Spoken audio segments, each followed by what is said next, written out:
શીતળા સાતમની વાર્તા. શ્રાવણ વદ સાતમ એટલે શીતળા સાતમ.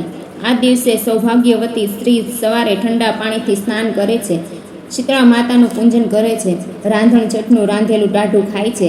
સૂલો સળગાવતી નથી. સવારે પાણિયારામાં શીતળા માનો દીવો કરવામાં આવે છે ને કથા કહેવામાં આવે છે. આ વ્રત કરવું સારું છે. એક ગામ હતું. ગામમાં દેરાણી જેઠાણી ને સાસુ રહેતા હતા. દેરાણી અને જેઠાણી બંનેને એક એક દીકરો હતો, પરંતુ જેઠાણી ભારે અદેખી હતી.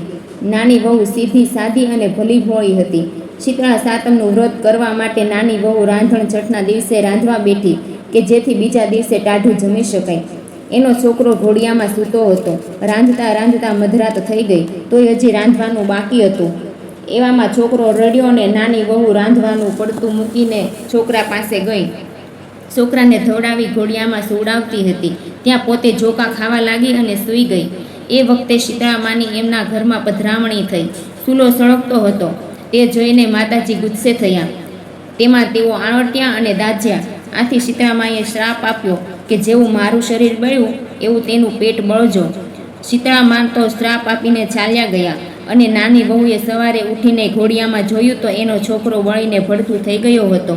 હવે એને પોતાની ભૂલ સમજાઈ અને લાગ્યું કે શીતળા માતા કોપ્યા છે. આથી તે રડવા લાગી અને માથું કૂટવા લાગી. એને રડતી સાંભળી એની જેઠાણી ત્યાં આગળ દોડી આવી. એની સાસુ પણ દોડતી દોડતી ત્યાં આગળ આવી ચડી. આવીને એ બંનેએ જોયું ને નાની વહુએ કહ્યું, રાતે તું ચૂલો સળગતો મૂકીને સૂઈ ગઈ હતી, તેથી તારી ઉપર શીતળામાં કોપાયમાન થયા છે. તું તારા છોકરાને લઈને શીતળામાની પાસે જા અને તારી ભૂલ કબૂલ કરીને તેમની માફી માંગ. માં તારી ઉપર દયા કરીને તારા છોકરાને સજીવન કરશે. સાસુની વાત માની છોકરાને ટોપલામાં લઈને ટોપલો માથે ચડાવી નાની વહુ તો શીતળા માતા પાસે ચાલી ગઈ. ચાલતા ચાલતા રસ્તામાં એક તળાવ આવ્યું. એ તળાવ પાસે ટોપલો ઉતારી નાની વહુ તળાવમાં પાણી પીવા ગઈ. ત્યાં તળાવમાંથી અવાજ આવ્યો, બાઈ, તું આ તળાવનું પાણી પીશ તો મરી જઈશ. તું શા માટે રડે છે એ તો કહે. નાની વહુએ કહ્યું, શીતળામાં મારી ઉપર કોપ્યા છે. મારા છોકરાને એમણે બાળી મૂક્યો છે, માટે શીતળામાની માફી માંગવા જાઉં છું.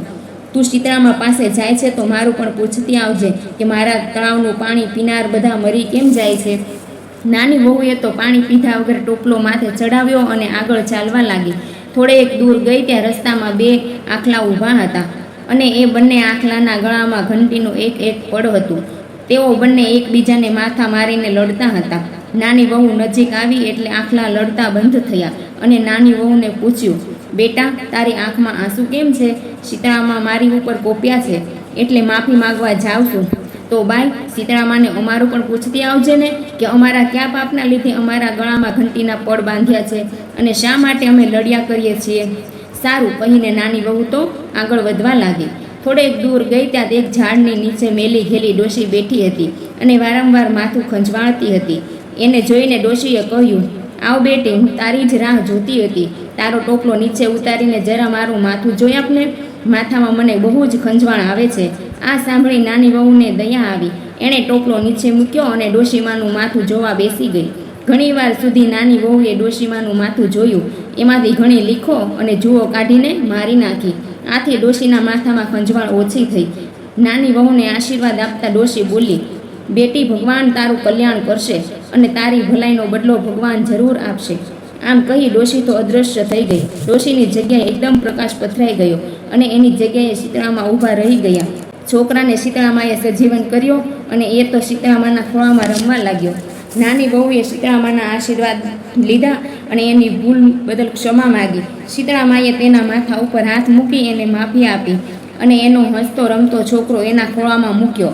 પછી નાની વહુએ તળાવના પાણી વિશે પૂછ્યું. ત્યારે શીતળામાએ કહ્યું, બેટી, ગયા હોમાં એ એક તળાવ સ્ત્રી હતી. એ બહુ અદેખી હતી. એને ત્યાં કોઈ ચીજ વસ્તુ લેવા આવે તો એ કોઈને આપતી નહીં અને સવારમાં વલોણું કર્યા પછી કોઈ છાશ લેવા આવે તો પાણી નાખીને છાશ આપે.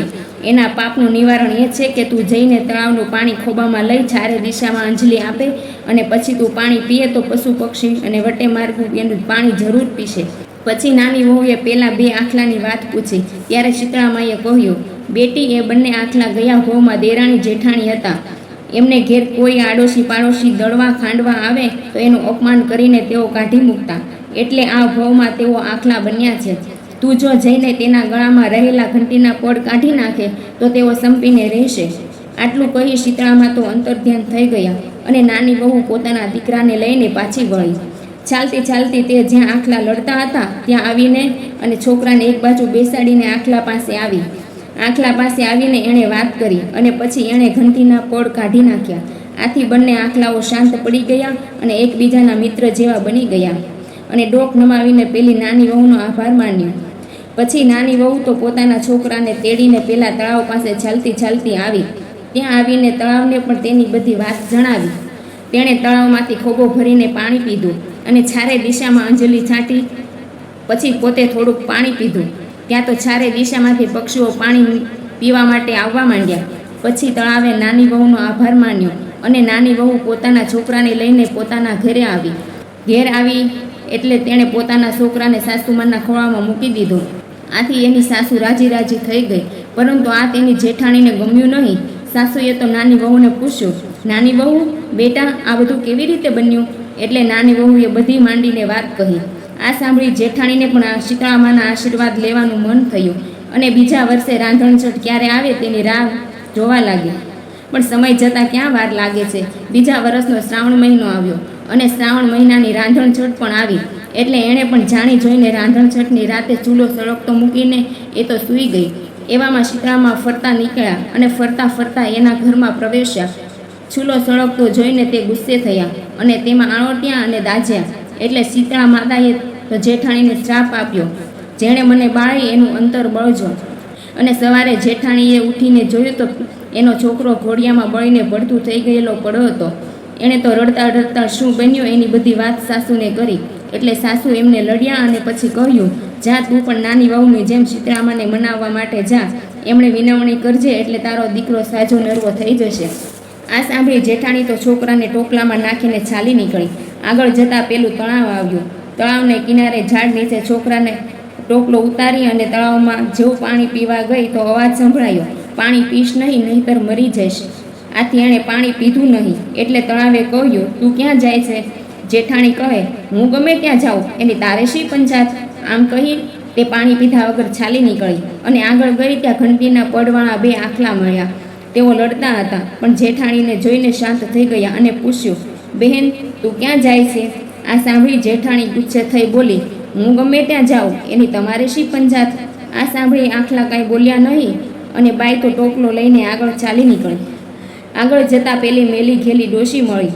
એ ઝાડ નીચે બેઠી માથું ખંજવાળતી હતી. એણે જેઠાણીને આવેલી જોઈને કહ્યું, વહુ બેટા, સારું થયું તું આવી ગઈ તે. મારા માથામાં બહુ જ ખંજવાળ આવે છે, જરા માથું ખંજવાળી આપને, જુઓ અને લીખો કાઢી આપને. આ સાંભળી જેઠાણી તો ખીજાણી અને બોલી, તમારા જેવી મેલી ઘેલી ડોશીનું કામ કરવા હું કાંઈ નગરી નથી. હું તો શીતળા માતાની શોધમાં જાઉં છું. આમ કહી એ તો ચાલી નીકળી. એ બહુ ભટકી. એને શીતળા માતા ક્યાંય મળ્યા નહીં.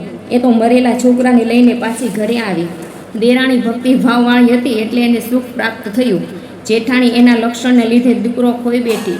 હે શીતળામાં, તમે જેવા દેરાણીને ફેળ્યા એવા તમારી ભક્તિ કરનાર સૌને ફળજો. જય શીતળામાં.